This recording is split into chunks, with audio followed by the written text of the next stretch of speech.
முதல்வர்களுடைய சந்திப்பு கூட்டம் அப்படிங்கிறது நடக்குது. பவன் கல்யாண் வந்து கலந்துருக்கிறாரு. சந்திரபாபு நாயுடுனுடைய துணை முதல்வர் வந்து இங்கே வர்றாருன்னா சந்திரபாபு நாயுடு ஏதோ ஆன்டி பிஜேபி ஸ்டாண்ட் எடுக்கிறாரோ அப்படிங்கிற மாதிரி இருக்குது. பவன் கல்யாண் வர்றாருங்கிறதுக்காக அவர் எல்லாத்தையும் தன்னுடைய எல்லா கொள்கைகளும் விட்டுட்டு திமுக வந்து இணைச்சிட்டார்னு அர்த்தம் இல்லை. திமுக ஒருங்கிணைப்பு மாநாடு தொகுதி வரையறையில் வந்து எந்த மாநிலத்துக்கும் பாதிப்பு வரக்கூடாதுங்கிறதுக்காக நடத்தப்படுகிற ஒரு மாநாடு. இந்தியை எதிர்க்கிறதே வந்துட்டு ஒருமைப்பாடுக்கு எதிரானதுங்கிறது போல பேசுறாரு பவன் கல்யாண். தாங்க இந்த சினிமாக்காரங்க கிட்ட வந்திருக்கிற பிரச்சனை அதுதான். விஜய் மாதிரி தான் அரசியல் தீர்வுக்கு சான்ஸ். இந்தியை வச்சுட்டு இந்தியா புற போயிட முடியும்னு நினைக்காதீங்க, தப்பு. ஒவ்வொரு மாநிலத்திலும் இருக்கிற பாஜகக்காரன் அந்த மாநிலத்து மொழிக்காகவும் அந்த மக்களுக்காகவும் தான் போராடுவாங்க. தமிழ்நாட்டில் மாத்திரம்தான் தமிழுக்கு விரோதமாகவும் தமிழினத்துக்கு விரோதமாகவும் பேசுவாங்க. காவிரியிலிருந்து ஒரு சொட்டு தண்ணி கூட தமிழ்நாட்டுக்கு விடமாட்டேன்னு சொன்ன ஒரு ஆள் தான் இன்னைக்கு பாஜகவுடைய தலைவனாக சுற்றிட்டு இருக்காங்க. பைக் தமிழ் நேயர்களுக்கு வணக்கம். இன்று நம்மோடு நேர்காணலில் இருந்திருக்கக்கூடிய சிறப்பு விருந்தினர் அரசியல் விமர்சகர் மற்றும் மருத்துவர் திரு காந்தராஜ் அவர்கள். சார் வணக்கம். சார், தொகுதி மறுசீரமைப்பு சம்பந்தமாக பேசுவதற்காக சென்னை கிண்டியில் இருக்கக்கூடிய கிராண்ட் ஐடிசி சோலா ஹோட்டலில் வந்து முதல்வர்களுடைய சந்திப்பு கூட்டம் அப்படிங்கிறது நடக்குது. இதில் கர்நாடகாவினுடைய துணை முதல்வர் கலந்துருக்கிறாரு. ரொம்ப பெரிய ட்விஸ்டாக என்ன நடந்திருக்கு அப்படின்னா, ஆந்திராவினுடைய துணை முதல்வர் இருக்கக்கூடிய திரு பவன் கல்யாண் வந்து கலந்துருக்கிறாரு. முதல்வர் ஸ்டாலினுடைய அழைப்பின் பேரில் வந்து கலந்துட்டு இருக்கிறாரு. அப்படிங்கிறப்போ இது ஒரு பெரிய ட்விஸ்டா பாஜக பார்க்குறாங்க. எப்படி பார்க்குறீங்க? மற்றவங்க வந்தது ஏன்னா காலையில் இது பண்ணும்போது பவன் கல்யாண் வந்து எனக்கு தெரியாது. பவன் கல்யாண் வந்துருக்கிறாருனாக்கா கொஞ்சம் 56 இன்ச்சுக்கு கொஞ்சம் தகராறு தான். ஏன்னா நாடாளுமன்றத்தில் சந்திரபாபு நாயுடுனுடைய ஆதரவும் நிதிஷ்குமார் ஆதரவில் தான் ஆட்சி நடந்துக்கிட்டு. சந்திரபாபு நாயுடுனுடைய துணை முதல்வர் வந்து இங்கே வர்றாருன்னா சந்திரபாபு நாயுடு ஏதோ ஆன்டி பிஜேபி ஸ்டாண்ட் எடுக்கிறாரோ அப்படிங்கிற மாதிரி இருக்குது. ஆனால் இந்த ஒரு விஷயத்தில் என்னன்னா, டீலிமிட்டேஷன், தொகுதி வரையறை, இது எல்லாத்தையுமே பாதிக்க முடியுது. அதனால் எல்லா மாநிலமும் இதில் வந்து இது வட மாநிலங்களை தவிர, அந்த ஹிந்தி பேசுகிற மாநிலங்களை தவிர மற்ற எல்லா மாநிலங்களுக்கும் இது ஆபத்து உண்டு. ஆனால் அத்தனை பேர் ஒன்றா சேர்றாங்க. அதாவது மோடி பல விஷயங்கள் வந்து தானே சொந்த காசில் சூனி வச்சுக்கிறாருன்னுவாங்களே, அதை அவங்க பண்ணுறாங்க. அதை அந்த நேரம் வருது. அதாவது இதெல்லாம் அறிகுறிகள். ஒரு சர்வாதிகாரி உழுவ போகிறாங்கிறதுக்கு இந்த மாதிரி அறிகுறிகள்லாம் தெரியும். அது வருது தான் அர்த்தம். மோடி அந்த இந்த கூட்டம் அமித்ஷா அண்ட் கோ, இந்த கூட்டத்தினுடைய முடிவு காலம் நெருங்கிட்டு இருக்குது அரசியலை பொறுத்தவரையில்ன்றது இதெல்லாம் ஒரு அடையாளம். கூட்டணிங்கிறது வேற, அதே சமயம் மாநிலத்துக்காக நிற்கிறது அப்படிங்கிறது வேற அப்படிங்கிற மாதிரி பவன் கல்யாண் அவர்கள் சொல்லியிருக்கிறாரு. இது மாநிலம் சம்மந்தப்பட்ட பிரச்சனை அப்படிங்கிறதுனால தான் முதல்வருடைய கூட்டத்தில் பங்கெடுக்கிற அப்படின்னு பலதரப்பட்ட கருத்துகள் வருது. அது நம்ம எப்படி பார்க்குறது? இது என்ன, இதில் என்ன விளக்குன்னு நான் கேட்குறீங்க? இந்த ஒரு பிரச்சனை இருக்குது. ஊரில் வெள்ளம் வருது. அந்த வெள்ளத்தை தடுக்கிறதுக்கு ஊரே கூடி தருது. இது வெள்ளம் வந்ததுனால தாங்க நாங்கள் ஒன்றா சேர்ந்தோங்கிறதுல அர்த்தம் இல்லை. சேர்ந்து தான் அவனை இல்லை நீ தான் அடிச்சுட்டு போடுவேன், அவ்வளோதான். இதில் நீங்கள் கேட்குற கேள்விக்கு ஒன்றும் அர்த்தம் புரியல. உங்களுக்கு அந்த பிரச்சனை இருக்குது. யார் ஆரம்பிக்கிறதுன்னு பார்த்தாங்க திமுக ஆரம்பிச்சிருது. திமுக கூட எல்லாம் சேர்றாங்க, அவ்வளோதான். அது பொது விரோதியை அடிக்கிறதுக்கு இது வர்றாங்க. உலக யுத்தம் நடந்தபோது ஹிட்லர் முசோலினி ஹீட்டோவை வந்து எதிர்த்து நிற்கிறதுக்கு மற்ற ஐரோப்பிய நாடுகள் அத்தனையும் ஒன்றா சேர்ந்துச்சு. எதிரும் புதிருமாக இருக்கிற ரஷ்யாவும் அமெரிக்கா ஒன்றா சேர்ந்தாங்க. பொது எதிரி. அதுக்காக ரஷ்யா அமெரிக்கா ஒன்றா சேர்ந்துருச்சுன்னு அர்த்தம் இல்லை. அதுக்கப்புறம் 2 பேர் பழையபடி சண்டைக்கு போட்டாங்க. அந்த பொது எதிரி அழிக்கணுங்கிறதா. அண்ணா திராவிட நாடு கோரிக்கை ஏன் கைவிட்டார்? அன்னைக்கு நமக்கு எல்லாத்துக்கும் பொது எதிரியாக இருந்த சைனா வந்து ஆக்கிரமிச்சது, உள்ளே வந்துருச்சு. 20,000 மைல் உள்ளே வந்துட்டாங்க. மக்மோகன் லைன், அதுதான் எல்லை கோடு. அந்த எல்லை கோடை தாண்டி 1000 மைலுக்கு மேலே உள்ளே வந்துட்டாங்க. இந்திய அரசாங்கத்துக்கு தெரியல. அதுதான் லட்சணம். அன்னைக்கு அந்த சமயத்தில் வந்து காமராஜருடைய ஆலோசனையின் பேரில் வந்து பிரிவினை கேட்கிற கட்சிகள்லாம் தடை செய்யப்படுங்கிற ஒரு உத்தரவை வந்து நேரு போட்டார். ஒரு சட்டத்தை அப்போ தான் கொண்டாங்க. அதை கொண்டு வந்த நேரம் அண்ணாவுக்கு ஜாதகம் பிரமாதம் வந்தது. சீனா ஆக்கிரமிப்பு வந்தது. சீனா ஆக்கிரமிப்பு இருக்குது. இந்தியாவே இப்போ பிரச்சனையில் இருக்கும்போது நாம் தனிநாடு கேட்குறது சரியாக இருக்காது. ஆகவே இப்போ நாட்டு பிரிவினை ஒத்தி வைக்கிறோமே தவிர கைவிடவில்லைனார். அதே தான் இன்றைக்கி இருக்கிற பொது பிரச்சனையை நம்ம இது பண்ணுறதுக்காக நாங்கள் ஒன்றா சேர்றோம். அதனால் வந்து திராவிட நாடு கோரிக்கையை விட்டுட்டோம். பிரிவினைக்கான காரணங்கள் அப்படியே இருக்கின்றன. அதனால் எல்லையில் இருக்கின்ற அந்த தொல்லையை நீக்குவதற்காக நாங்கள் உங்களோடு கைகோர்க்கிறோமே தவிர எங்கள் பிரிவினைவாதத்தை ஒத்தி வைத்திருக்கிறோமே தவிர கைவிடவில்லை. அதே தான் இன்னைக்கு வந்து பவன் கல்யாண் வர்றாருங்கிறதுக்காக அவர் எல்லாத்தையும் தன்னுடைய எல்லா கொள்கைகளும் விட்டுட்டு திமுக வந்து இணைஞ்சிட்டார்னு அர்த்தம் இல்லை. இது திமுக ஒருங்கிணைப்பு மாநாடு இல்லை. தொகுதி வரையறையில் வந்து எந்த மாநிலத்துக்கும் பாதிப்பு வரக்கூடாதுங்கிறதுக்காக நடத்தப்படுகிற ஒரு மாநாடு. அதில் அந்த எண்ணெய் இருக்கிற எல்லா மாநிலமும் வரத்தான் செய்யும். அவ்வளோதான். பஞ்சாபுக்கும் தமிழ்நாட்டு அரசியலுக்கு என்ன சம்பந்தம்? பஞ்சாப் முதல்வரையாக வந்து உட்காந்துருக்காரு. பார்க்கும்போது எந்தெந்த மாநிலமெல்லாம் வந்து தனக்கு பாதிப்பு ஏற்படும் நினைக்கிறோம் அவங்கெல்லாம் வர்றாங்க. அவ்வளோதான். பவன் கல்யாண் அவர்கள் வந்து சொல்றாரு என்னன்னா, இந்த ஒரு மொழியை திணிக்கிறதும் தப்பு, அதே சமயம் ஒரு மொழியை கண்மூடித்தனமா எதிர்க்கிறதும் தப்பு அப்படின்னு சொல்றாரு. இந்தி மொழியில வந்து உங்களுடைய படங்களை டப்பிங் பண்றதுக்கு மட்டும் அப்போ காசு வேணுங்கிறதுக்காக மட்டும் நீங்க இந்தியை ஏத்துக்கிறீங்க, ஆனா மற்ற நேரம் நீங்க இந்தியை எதுக்குறீங்க, இதை நம்ம எப்படி பாக்குறது அப்படின்ற மாதிரி ஒரு கேள்வி கேட்கிறாரு. பானிபூரி வைக்கிறவங்ககிட்ட போய் அவனுக்கு தமிழ் தெரியல, ஏக் பானிபூரி தே அப்படின்னு ஹிந்தியில் பேசுறான். அவங்ககிட்ட இது பானிபூரி வாங்குறதுக்கு மாத்திரம் ஹிந்தி பேசுகிற வீட்டில் பேசக்கூடாதான்னு கேட்டிங்கன்னா என்னங்க அர்த்தம்? அவனுக்கு அதுதான் தெரியுங்கிறதுக்கு அவங்ககிட்ட பேசுகிறான். டெல்லிக்கு போனால் அங்கே இருக்கிற டாக்ஸிக்காரன்ட்டு ஹிந்தியில் தான் பேசி ஆகணும். ஒரு தடவை என்ன கேட்டான் ஒரு ஆட்டோ டிரைவர் டெல்லியில், டெல்லிக்கு ஒரு ஹிந்தி கற்றுக்க வேணாமா நீன்னா? தமிழ்நாட்டுக்கு தானே டெல்லி தலைநகரா தெரியுமா? தமிழ்நாடு ஒன்று இருக்குது தெரியுமா உனக்கு? தெரியும். மதராஸ் தமிழ்நாடுன்னா தெரியாது உனக்கு? மதராஸ் ஜாந்தா ஹே அப்படின்னா உனக்கே தமிழ் தெரியல. எனக்கு இது தலைநகரம். இங்கே இருக்கிற ஆட்டோக்காரனுக்கு எல்லாம் முடியும் தெரியும், ஞாபகம் வச்சுக்கோ. தமிழ்லேயே பேசணும்.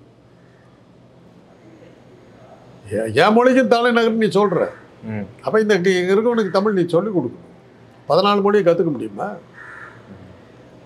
தமிழ்நாட்டு டிரைவர் ஒருத்தன் எவனா ஓட்டும், அவங்ககிட்ட போய்க்கணும். பாம்பேயில் என்னாச்சு தெரியுங்களா? திருநெல்வேலிக்காரருங்க பாம்பேயில் ஓடுற டாக்ஸி, மும்பை டாக்ஸி பூரா திருநெல்வேலிக்காரருக்கு கையில் சிக்கிடுச்சு. பாம்பே என்டையர் பாம்பே நம்ம சென்னையை போல் 16 பங்கு பெருசு. அந்த ஊரினுடைய டாக்ஸி பூரா திருநெல்வேலி தமிழர்கள் கையில் மாட்டிக்கிச்சு. பாம்பேயில் டாக்ஸியில் நீங்கள் தமிழ் பேசலாம், மராத்தி பேச முடியாது. அந்த டைமில் தாங்க இவங்க இப்படி நம்ம வந்து ஓவராக உள்ளே போய் பாம்பேயில் தமிழ் பேசிக்கிட்டு போகலாம் எங்கே வேணாலும். என்னுடைய அனுபவம் என்னென்னா, ஒரு ராத்திரி என்னுடைய நண்பர்களோடு நாங்கள் 4 பேரோட பாம்பேக்கு தான் ஃபஸ்ட் டைம் போகிறேன். முன்ன பிள்ளை தெரியாது ஊர். ராத்திரி நடந்து வந்துக்கிட்டு இருக்கிறோம். ஒரு கார் ஒன்று வந்து இதாகிடுச்சு. நாங்கள் குறுக்கு ஒரு மாதிரி கொஞ்சம் இடிக்கிற மாதிரி கிராஸ் ஆகிடுச்சு. ஒரு பெரிய ஃபவுண்டன் ஒன்று, ஒரு இது தண்ணி நீர்த்தேக்கம் இது இருக்குது. அந்த அலங்கார நீர் ஊற்றுல ஒரு 4 பேர் உட்காந்துருக்காங்க.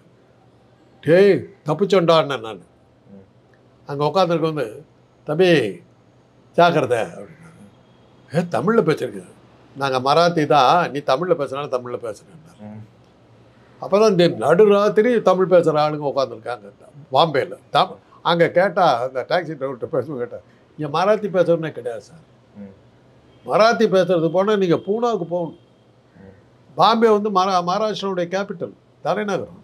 மராத்தியே கிடையாது. இப்போ தான் கொஞ்சம் கொஞ்சமாக வருது. அந்த அளவுக்கு ஆகிடும். இப்போ தமிழ்நாட்டில் சென்னையில் தமிழ் இல்லாமல் போய்டும். மொழியை யாரும் மறுக்கலைங்க, வெறுக்கலை. என்ன எனக்கு தேவைன்னா நான் கற்றுக்க போகிறேன், அவ்வளோதான் பாயிண்ட்டு. இந்த படத்தை நான் எடுத்து விட்றேன். எதுக்காக எடுத்து விட்டு அவன் கேட்டான், அந்த படம் நல்லா இருக்குது, இது டப் பண்ணிக்கோ, இது பண்ணுறான்னு வர்றாங்க. அவங்களுக்கு நான் வேலை கொடுத்து டப் பண்ணி விட்றோம். அவனுக்கு தான் நான் காசு கொடுத்தேன், எனக்கு மாத்திரம் நான் சம்பாரிச்சிக்கலையே. நாலு ஹிந்தி டப்பிங் பேசுகிற ஆடுகளுக்கு நான் காசு கொடுத்தேன்ல. ஆக ஹிந்திக்காரன் வந்து தமிழ் பேசி தான் அந்த டப்பிங் படத்துக்கு வந்தான். அது பவன் கல்யாணுக்கு இதெல்லாம் புரிய வைக்கணும். சரி, சினிமாவிலேருந்து வந்த ஒரு அரசியலுக்கு வந்தவருக்கு விஜய் மாதிரி தான் அரசியல் தீர்றதுக்கு சான்ஸ் இல்லை. ஹிந்தி எதிர்க்கிறதே வந்துட்டு ஒருமைப்பாடுக்கு எதிரானதுங்கிறது போல பேசுகிறாரு பவன் கல்யாண் அவருக்கு. அதுதாங்க இந்த சினிமாக்காரங்க கிட்ட வந்திருக்கிற பிரச்சனையே அதுதான். அரசியலும் தெரியாது, எதுவும் தெரியாது, செலக்ட் பண்ணி போடுறாங்க. ஹிந்தி தெரியறதுனால ஒருமைப்பாட்டுக்கு ஹிந்திக்கு என்ன சம்பந்தம்? அதுதானே என்னுடைய அனுபவத்தை நான் சொல்கிறேன். நான் ஒரு மருந்து கம்பெனியில் வேலை பார்த்தேன். லிங்க்ஷின்ற ஒரு மருந்து நாங்கள் வியாபாரம் பண்ணுறோம். அது சைனீஸ் மருந்து. நம்ம இது எங்களுக்கு பெரிய பிஸ்னஸ் வந்து குஜராத்தில். ஸோ அந்த ப்ரமோட் பண்ணுறதுக்காக டிஸ்ட்ரிபியூட்டர்ஸ் வந்து ஒரு அறிமுக கூட்டம் நடத்தணும்னு கேட்டாங்க. கேட்ட உடனே டாக்டர் முறையில் என்ன தான் போக சொன்னாங்க. நான் குஜராத்தை முன்ன பார்த்ததே இல்லை. போகிறோம், அரேஞ்ச் பண்ணிட்டாங்க. ஃபஸ்ட்டு மீட்டிங் வந்து எங்களுக்கு வந்து பரோடாவில். அப்போ என்ன பண்ணாருங்க சீஃப் மேனேஜரு, அங்கே குஜராத்திக்காரருங்க இங்கிலீஷ் புரியாமல் போனாலும் போகும். சாந்தான்னு ஒருத்தர் ஒர்க் பண்ணிகிட்டு இருந்தாங்க. அவங்களுக்கு ஹிந்தி தெரியும். அவங்களே இன்னைக்கு கூட வந்து கூட்டிகிட்டு போக மொழிபெயர்க்கிறதுக்கு ஈஸியாக இருக்கும், ஹிந்தியில் அவங்க பேசிடுவாங்க அப்படின்னாரு. சரின்னு கூட்டிகிட்டு போயிட்டோம். மொத்தம் கூட்டம் போட்டாச்சு. 100-150 பேருக்கு மேலே உட்காந்துருக்காங்க. அறிமுகமெல்லாம் பேசுனாங்க, முடிச்சிட்டாங்க. குஜராத்தில் பண்ணிட்டாங்க. என்னை பேச சொல்லிட்டாங்க. நான் ஆங்கிலத்தில் பேசுகிறேன். இந்த பொண்ணு சாந்தா நான் மொழிபெயர்க்குது. ஒரு 15 நிமிஷம் கூட்டம் நடந்துகிட்டு இருக்குது. 15 நிமிஷம் கூட்டத்தில் ஒருத்தர் எந்திரிச்சார். எஸ் சார்,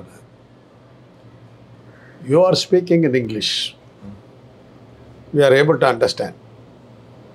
நீ இங்கிலீஷில் பேசுகிறேன், ஓரளவுக்கு எங்களுக்கு புரியுது. இந்த பொண்ணு என்னமோ பேசாது என்னதுன்னார். ஹிந்தி என்ன, உங்களுக்கு ஹிந்திக்கு என்ன சம்மந்தம்னாரு. ஒன்றும் இல்லைண்ணா. எங்களுக்கு ஹிந்திக்கு என்ன சம்மந்தம் தெரியலண்ணா. அப்புறம் என்ன தெரியுது, ஹிந்தியில் பேசுகிறீங்க. குஜராத்தில் மொழிபெயர்க்கிட்டு இல்லாட்டி பேசாமல் உட்கார சொல்லுங்கள், நாங்கள் குஜராத்தில் மொழிபெயர்த்துக்கிறோம். உட்காந்துக்குச்சு. பரோடாவில் இது நடந்தது. அடுத்த ஊர் போர்பந்தர், காந்தி பிறந்த ஊர். இதே இதெல்லாம் அது வந்து கோயம்புத்தூர், தஞ்சாவூர் அந்த மாதிரின்னு வச்சுக்கோங்க. தலைநகரமான அகமதாபாத், காந்தி நகர், அங்கே சிட்டி இதே. அப்போ தான் தெரிஞ்சது குஜராத்தில் ஹிந்தி எதிர்ப்பு நம்மளோட 10 பங்கு அதிகமாக இருக்குது. என்னத்துக்கு அந்த பொண்ணு பேசுது ஹிந்தியில்? எதுக்கு? யார் உனக்கு இதே இந்த கேள்வி தான் என்னால். ஹிந்திக்கு உங்களுக்கு என்ன சம்மந்தம்? ஒன்றும் இல்லை. எங்களுக்கு அதுக்கு என்ன சம்மந்தம்? அந்த கேள்வி தான் இன்றைக்கி ஊரில் எனக்கு போட்டு உறுத்திக்கிட்டு இருக்குது. இந்த குஜராத்தி, இந்த மோடி குஜராத்தி மொழியை விட்டுட்டு ஹிந்தி பேசிக்கிட்டு இருக்காரு. அவருக்கு சொல்லணும், ஊர்லேயே ஹிந்திக்கு ஆதரவு இல்லையா அப்படி. ஹிந்தியை வச்சுட்டு இந்தியா புறம் போயிட முடியும்னு நினைக்காதீங்க. தப்பு அது, தப்பு. ஒரு அளவு தான் பேச முடியும். ஹிந்தி பேசுகிற மாநிலங்களில் வேலை பார்க்கணும் ஹிந்தி கற்று. when you are in Rome, do as the Romans do. ரோமாபுரிக்கு வந்தால் ரோமானியர்கள் என்ன செய்கிறார்களோ அதை செய். அவ்வளோதான். டெல்லிக்கு போனாக்கா கொஞ்சம் ஹிந்தி கற்றுக்கணும். இப்போ நீங்கள் எத்தனை தடவை டெல்லிக்கு போயிருக்கீங்க? நான் டெல்லி போனதில்லை, பார்த்ததில்லை. அப்புறம் உங்களுக்கு எதுக்கு ஹிந்தி? டெல்லிக்கு போனால் கற்றுக்க போகிறோம். வங்காளத்துக்கு போனாக்கா, அசாமெல்லாம் போனீங்கன்னா நீங்கள் ஹிந்தியில் என்னத்தை பண்ணிட முடியும்? மணிப்பூருக்கு போயிருக்கேன். அருணாச்சல பிரதேசத்தில் முழுக்க முழுக்க ஆங்கிலம். இட்டாநகர் பூரா ஆங்கிலம். எங்கே பார்த்தாலும் பௌத்த விகாரை, புத்த மதம் பிச்சுக்கிட்டு நிற்கிது. அங்கெல்லாம் ஹிந்தி வச்சுக்கிட்டு நான் என்ன பண்ண முடியும்? இந்த மருந்து விற்கிறதுக்கு தான் போனேன் இத்தனை இடத்துக்கு. லக்கிம்பூர், ஜல்பைகுரின்னு ஒரு ஊருங்க வங்காளத்தில். அதை தாண்டிட்டிங்கனாலே நாம் வந்து இந்தியாவிலேருந்து வரோன்னு ரயில்வே ஸ்டேஷன்லேயும். ஜல்பைகுரி தாண்டாவே இந்தியா கிடையாது. அஸ்ஸாம் போகிற வழி. அஸ்ஸாமுக்கு போனாவே நம்ம வந்து ஈஸ் ஃப்ரம் இந்தியா தான். Is coming from India. அந்த ஏரியாவே இப்படி தான். அஸ்ஸாம், மணிப்பூர், திரிபுரா, மேகாலயா, அருணாச்சல பிரதேஷ், இங்கே எல்லாம் யூஆர் ஃப்ரம் இந்தியா தான். அதை ரொம்ப கொடுமை என்னன்னாக்கா, அருணாச்சல பிரதேஷ் போகிறீங்கன்னா பஸ்ஸில் தான் போக முடியும். பஸ்ஸை நிறுத்திடுவாங்க. அந்த எல்லைக்கு போன உடனே பஸ்ஸை நிறுத்துவாங்க. எல்லாம் இறங்கிடணும். நம்மளை பூரா ஐடென்டிஃபிகேஷன் கேட்பாங்க. இந்தியர்கள்னு தெரிஞ்சால் தான் உள்ள விடுவாங்க. அதில் நாங்கள் 3 பேர் போகணும். எங்கள் மருந்துக்கு போய் சேட்டு பசங்க கலர் நமக்கு இல்லை. எங்கள் மேனேஜர் எம்டி வந்து நல்ல சிவப்பு கலர். அந்த சேட்டுக்காரன் கலர் நமக்கு இல்லை. நாங்கள் கருப்பாக இருக்கோம். எங்கள் 3 பேர்த்தையும் ஓரமாக வச்சுட்டு இந்திய ஆர்மி, இந்திய இராணுவத்தை சேர்ந்த ஒருத்தர், எங்கேருந்துடா வர்றீங்கன்னார். சவுத்தில் இருந்து. சவுத்துன்னா எதுன்னா மெட்ராஸ். அது எங்கே இருக்குது அப்படிங்கிறான். இந்திய இராணுவத்தை சேர்ந்தவனுக்கு தமிழ்நாடுன்னு ஒன்று தெரியல. அப்புறம் ஹிந்தி கற்றுக்கிட்டாக்கா நான் எங்கே போய் இது பண்ணுறேன்? இராணுவத்தில் இருக்கவனுக்கே தெரியல நம்ம யாருன்னு. கற்றுக்கிட்டு அவங்ககிட்ட போய் உட்காந்துட்டு என்ன பண்ணுறது?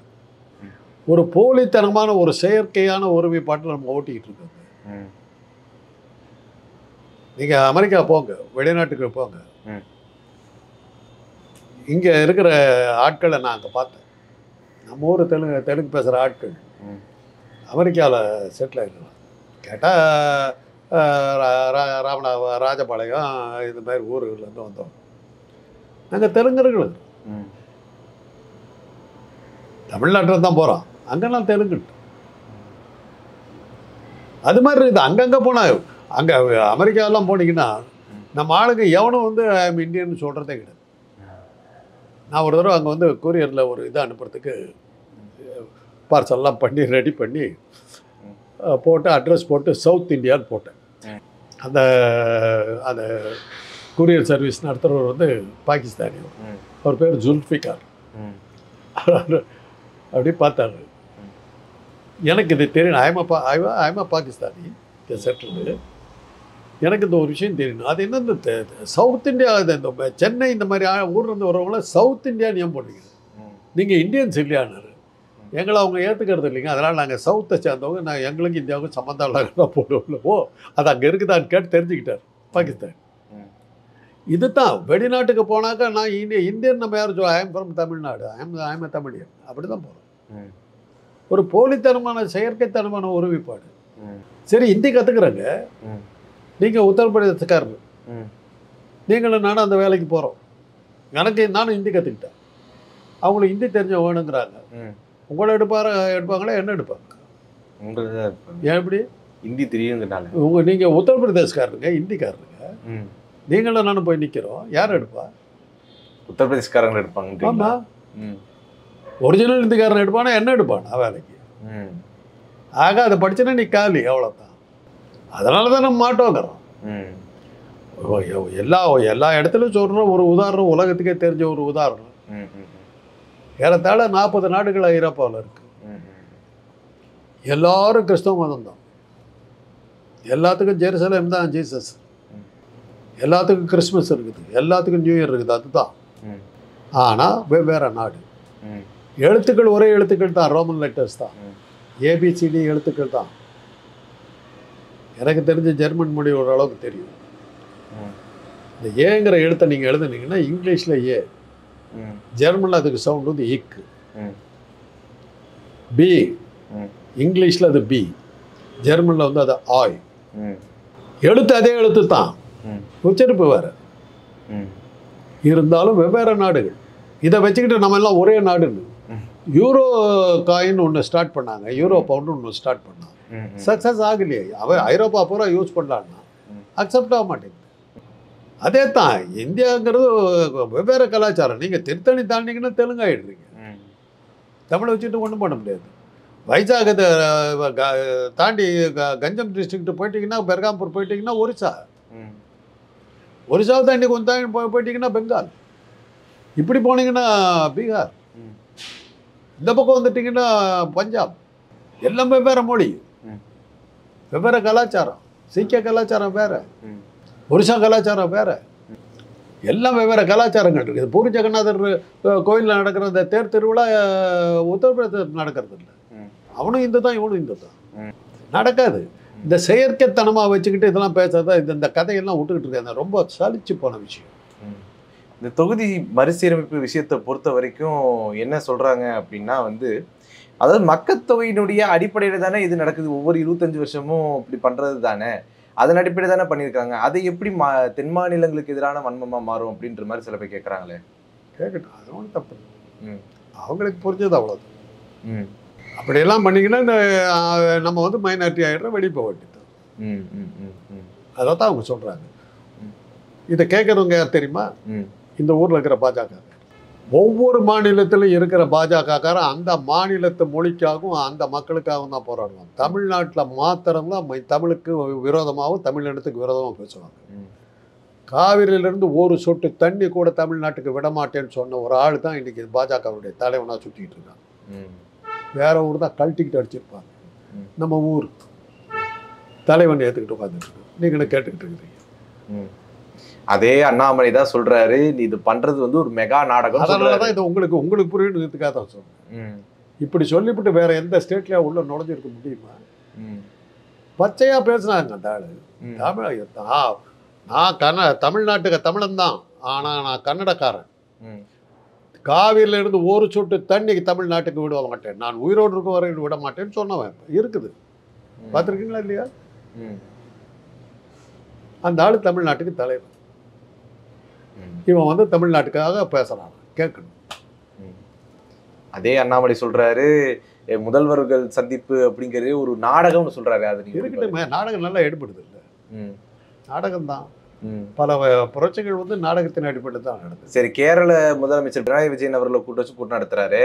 அதே கேரளா இருந்து தானே மருத்துவ கழிவுகள் கொட்டப்படுது. அதுலேயே கேரளால இருந்து தானே கன்னியாகுமரிகளுக்கு நாய்களை கடத்தி போடுறாங்க. அவங்களுக்கு போய் தான் சிவப்பு கம்பளம் விரிச்சு வர வைக்கிறீங்க.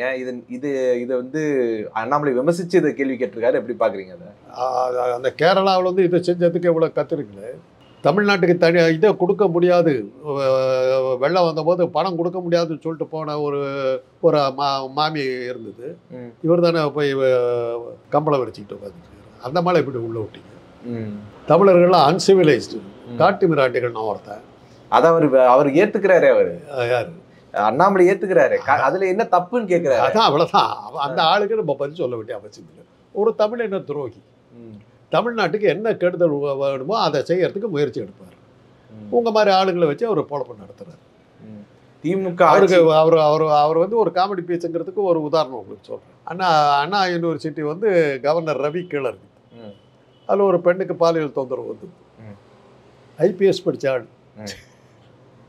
சவுக்கெடுத்து அடிச்சுக்கிறார். நீதி வேணும், யாருக்கு எகேன்ஸ்டா அடிச்சுக்கிறார்? ஆளுக்கு எகேன்ஸ்டா. அதுவே அந்த ஆளுக்கு தெரியல. அப்படிப்பட்ட ஒரு ஞான சூன்யம் வந்து கேட்குது, பேசுது. நீங்களும் வந்து அதுக்கு அந்த கேள்விக்கு என்ன பதில்னு கேட்குறீங்க. அதைத்தாங்க சொன்னேன். பானிபூரி வாங்குறதுக்கு பானிபூரிக்காரங்கிட்ட போய் ஹிந்தி பேசுகிறோம். அதுக்காக வீட்டில் நம்ம ஹிந்தி பேச முடியாது. எனக்கு இந்த கழிவை வந்து கொட்டாதேன்னு சொல்லுவான். பக்கத்து வீட்டுக்காரன் வந்து குப்பையை நம்ம வீட்டில் கொட்டு. தமிழ்நாடு அரசு நடவடிக்கை எடுத்துருக்கணும்ல சார்? நடவடிக்கை எடுக்கல. இப்போ கேரளா குப்பையில் தான் வந்தீங்களா? இப்போ நீங்கள் எத்தனை இடத்துல கேரளா குப்பையில் நீங்கள் பாதிக்கப்பட்டீங்க சொல்லுங்க. கண்ணால் பார்த்தீங்களா நீங்கள்? இதுவே நம்மளை அப்படி அனுமதிப்பாங்களா? அது சரி. அப்போ ஆக அது அந்த கேரளா வந்து ஒளி அமைச்சிடும். ரைட், அதானே இப்போ நீங்கள் சொல்ல வர்றீங்க. ஹிந்திக்காரனை வச்சுக்கலாம். அப்போ இல்லை, உங்கள் பாயிண்ட்டுக்கு வர்றேன். ஹிந்திக்காரனை வச்சுக்கலாம். அவன் வந்து நம்ம மேலே ஏறி உட்காந்துக்கலாம். அதெல்லாம் தப்பு இல்லை. ஒரு குப்பை பேப்பர் போட்டாக்கா அதை கேட்கணும். அதுதானே உங்க இது. இல்லை, மருத்துவ கழிவுகள்னால வந்து மக்களுடைய உடல்நிலை பாதிக்கப்படும் இல்லை? இப்போ கூடங்குளம் இருக்குதுங்க, கதிர்வீச்சு வருது. கூடங்குளத்தை மூடுங்க. கல்பாக்கம் இருக்குது, கதிர்வீச்சு வருது. கல்பாக்கத்தை மூடுங்க. அந்த கல்பாக்கத்தில் இருக்கிற கழிவுகள் வந்து அங்கே இருக்கிற மீன்கள்லாம் சாகுது. மீனவர்களுடைய வாழ்க்கை பாதிக்கப்படுது. கல்பாக்கத்தை மூடுங்க. அதை எப்படி சரி பண்ணணும்னு பார்க்கணுங்க. பக்கத்து வீட்டுக்காரன் வந்து கொஞ்சம் முறைச்சிக்கிட்டாக்கா கொஞ்சம் அட்ஜஸ்ட் பண்ணிட்டு போகணும். இல்லாட்டி நாமளும் திருப்பி வச்சு அதை சரி பண்ணிக்கணும். இப்போ முல்லை பெரியாறு டேமுக்கு எவ்வளோ பிரச்சனைகள் கொடுக்குறாங்க. அந்த விஷயத்துலையும் துரோகம் பண்ண திமுகங்கிறாரு. ஆமாம், அப்படிதான் சொல்லுவார் அவர். அவருக்கு இந்த நாட்டுக்கு அவர் என்னைக்கு வந்தார், அவருக்கு என்ன தெரியும்? இந்த நாட்டில் நடக்கிற எல்லா விஷயத்துக்கும் திமுகங்கிறார். அதான் அந்த விஷயத்தில் அவரை பாராட்டு. காவிரியில தண்ணி வாங்கி கொடுக்க முடியாது. எப்படி முடியாது? உன் ஆட்சி தான் நடக்குது. உங்க கவர்மெண்ட் தானே இருக்குது. இல்ல கர்நாடகாவில் காங்கிரஸ் ஆட்சி இப்போதானே வந்தது. போன வருஷம் அதான் அவங்க தான் நடந்தாங்க. அன்னைக்கு போயிருக்கலாம். அந்த ஊர்ல இருந்து தானே வந்த கன்னடிகாலும் காவிரில இருந்து தண்ணி கொடுக்க முடியாதுன்னு சொன்னவன் தானே நீ. அப்புறம் நீ கேட்கலாம், பேசலாம். அது உன்ன மாதிரி இன துரோகி இருக்கும்போது எப்படி காவிரியில் தண்ணி கொடுப்பாங்க? தமிழுக்கு விரோதியாக இருந்து கொடுக்கக்கூடாதுன்னு உங்களால் தான் சொன்னான்னு அவங்க சொல்ல போகிறாங்க. இது அதான் பதில். நீ சொன்னதுனால தான் தண்ணி நின்றுச்சு. நீ தான் இன துரோகி. நீ பண்ண துரோகம், தமிழுக்கு பண்ண துரோகத்தினால தான் காவிரி தண்ணி வரல. அதை நீயே வந்து இப்போ கேட்குறியா? பதில் சொல்லு. நீ பேசுனியா இல்லையா? சரி, நான் கன்னடி காணும் அப்படின்னு ஒட்டியா கன்னடத்தில் வேற அவசரம் பேசுறீங்க. காவிரி விஷய நோடிலா ஒரு சொட்டு தண்ணி விட மாட்டேன் நான் தான் தமிழ்நாட்டுக்கு தலைவர். இவன் பேசுறான் தமிழுக்கு என்ன பண்ணாங்க. அதாங்க சொல்றேன். சில பேரெல்லாம் காமெடி பீஸ். ஒரு திருவிழா நடக்கிற இடத்துல பலூன் விற்கிறவங்க இருப்பான், மிட்டாய் விற்கிறவங்களாம் இருப்பான். சாமியை பார்க்குற போகிறவங்க போயிட்டு தான் இருப்பாங்க. அவங்க லட்சக்கணக்கில் இருப்பாங்க. அப்பப்போ இந்த பலூன் விற்கிறவங்களும் கொஞ்சம் வேடிக்கை பார்ப்பாங்க. அந்த பலூன் விற்கிற ஆள் மாதிரி ஒரு வேடிக்கை காட்டுற ஒரு காமெடி பீஸு. அதுக்கு நீங்கள் ரொம்ப முக்கியத்துவம், நீங்கள் அந்த காமெடி பீஸெல்லாம் முக்கியத்துவம் கொடுக்குறது யூடியூப்காரங்க. நீங்கள் இல்லைன்னா இந்த சில பேர்கள் தமிழ்நாட்டில் இருக்க மாட்டாங்க. இந்த நாம் தமிழர் கட்சி, இந்த இந்த மாதிரி ஆள், இவங்கெல்லாம் யாருக்கு தெரியும்? மக்களுக்கு அவங்களுக்கு என்ன இது? என்ன போராட்டம் நடந்தது, என்ன மக்களுக்கு அவங்க பேசியிருக்காங்க. துடிச்சுக்கிட்டு ஓடிடுறாரு. திமுக ஆட்சி சரியில்லைன்னு சொல்லி எனக்கு கருப்பு கொடி ஆர்ப்பாட்டம் பண்றாரு. சரியில்லை, அதுக்கு என்ன பண்றது? நீ போடாத ஆட்டம் விக்கிரவாண்டியில தான் போயிட்டு இருந்த. நீ எங்க ஏதோ ஈரோட்டில் என்ன ஆச்சு உனக்கு? நீ நிற்காம ஓடி போயிட்டீங்க. அப்புறம் திமுக ஆட்சி சரியில்லைன்னு ஈரோட்டில் முடிச்சிருக்கணும்ல. உங்கள்கிட்ட இதுக்கு எலெக்ஷன் கமிஷன் உங்கள் கையில் வச்சுருக்கிற, வாக்கு இயந்திரம் உங்கள் கையில் இருக்குது. இவ்வளோ இருந்து உன்னால் ஒன்றும் பண்ண முடியாது. டெபாசிட் வாங்கலையே தின்னு ஒருத்தர். திமுக ஆட்சி சரியில்லை, அதாவது மக்களை மடையர்களுங்கிறார், வேற ஒன்றும் இல்லை. நீங்கள்லாம் புத்திசாலிங்க, எங்களையெல்லாம் மடையர்களுங்கிறாங்க. நாங்கள் அதை கேட்கறதுக்கு தயாராக. நீங்கள் மடையர்கள் உங்களுக்கு அவர் சொன்னாக்க நீங்கள் ஏற்றுட்டு போகிறத பற்றி எங்களுக்கு ஆட்சி பண்ணுங்க. ஓகே, இப்போ இந்த தொகுதி மறுசீரமைப்பு கூட்டம் அப்படிங்கிறது இப்போ நடந்து முடிய போகுது. இது எந்த அளவுக்கு தமிழ்நாட்டுக்கு உதவியா இருக்கும்னு நீங்க நினைக்கிறீங்க? ஆரம்பிச்சிருக்குதுங்க.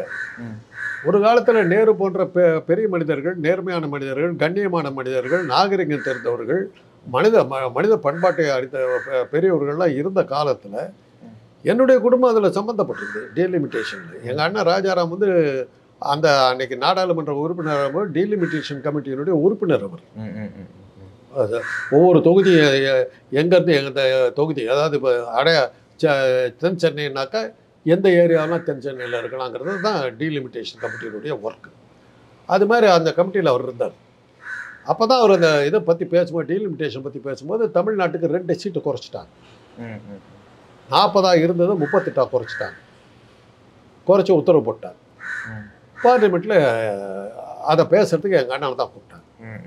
அவர் சொன்னார், ஒன்றிய it is very strange, the law abiding people of the country are punished by its own government because they implemented the plan, implemented the plan suggested by the central government அப்படின்னார். ஒன்றிய அரசு கொடுத்த ஒரு திட்டத்தை சரியான முறையில் நிறைவேற்றுவதற்காக எங்களுக்கு பாராட்டு தெரிவிக்காமல் எங்களுக்கு தண்டனை கொடுத்துருக்கிறீர்கள். நேரு இப்படி பார்த்துட்டு அவருக்கு ஒன்றும் புரியல. உடனே எந்திரிச்சு ரூமுக்கு வான்னு கூட்டு போயிட்டார். அவரும் செடின்னு, எங்கள் ராஜாராமும் செடின்னு தான் அவர் ரூமுக்கு போனாங்க. என்ன சொல்கிறேன் அப்படின்னாரு. 2 சீட்டை குறைச்சிவிட்டாங்க, குடும்ப கட்டுப்பாடு நாங்கள் வந்து பண்ணதுனால எங்கள் பாப்புலேஷன் குறைஞ்சி போச்சு, ஜனத்தொகை அடிப்படையில் வந்து 2 இவ்வளோ தான் இருக்குன்னு சொல்லிவிட்டாங்க. அப்படி ஒரு மாதிரி எங்களுக்கு 2 சீட்டு குறைஞ்சிது. உடனே நேரு சொல்லிட்டார், நத்திங் டூயிங். அன்னைக்கு நின்றுதுங்க டீலிமிட்டேஷன்ல வந்து இதை மாற்றினது. இன்னைக்கு ஒரு அதுக்கப்புறம் இது பண்ணல. அந்த 40 அன்னைக்கு நின்று அன்னைக்கு கொண்டு வந்து அதை கொண்டு வந்தது திமுக. இன்னைக்கு அதை மறுபடியும் கொண்டு வரதுக்கு பார்க்குறாங்க. நேற்று வெங்கடேசன் எம்பி அழகாக சொன்னார் பார்லிமெண்ட்டில். நேற்று முந்தாள் என்னைக்கும் தெரியாது, அவர் பேசுறது பார்த்து சமீபத்தில் கேட்டேன். 540 உறுப்பினர்கள் இருக்கிற பாராளுமன்ற கட்டிடத்தில் 840 சீட்டு இருக்கிற மாதிரி கட்டியிருக்காங்க. எதுக்காக கட்டினேன்னு கேட்டார். ஆக ஒரு 300 சீட்டு நீ அதிகப்படுத்தி நீ ஆளை உட்கார வைக்க போற, எங்களை எல்லாம் ஓரம் கட்ட போற, அதானே உன் பிளான் அப்படின்னு. இதுக்கு போராட வேண்டியது இவரும் சேர்ந்து போராடணுங்க. தமிழ்நாட்டுக்கு இடத்த குறைக்காது. நாடகம் நடத்துறேன்னு சொல்றதுலேருந்து தெரியுதா எவ்வளோ பேர்பட்ட இன துரோகி அந்த ஆள் தெரியுதா உங்களுக்கு? தமிழ்நாட்டுக்கு கெடுதல்னாக்கா முதல்ல நிற்கிற ஆள் அவர் தான். கெடுதல் நான் வர்றேன், நான் செய்கிறேன்னு சொல்கிறேன். அடையாளம் தெரிந்து கொள்ளுங்கள். இந்த ஆட்களை எல்லாம் நடமாட விடுறது ஆபத்து. என்னைக்கும் ஒருத்தன் உண்டுங்க. ராமாயணத்தில் விபீஷணன் இருக்கிறான், ஆஞ்சநேயர் இருக்கான். தவிர்க்கவே முடியாது, தவிர்க்கவே முடியாது. ஓகே.